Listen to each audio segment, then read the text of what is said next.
bawah tu sini. Ha? Oh. Jom.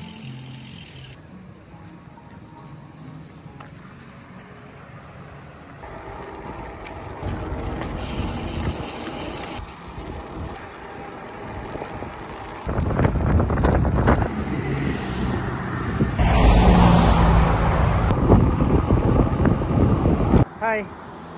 Kita on the way ke Terang. Memang dari timur ke barat. Selatan Thai ya. Kena lalu Banjaran. Sekarang mengharungi bukit-bukit. Nanti dah turun bukit kita sama balik. Okey? Bye. Okay, ulasan.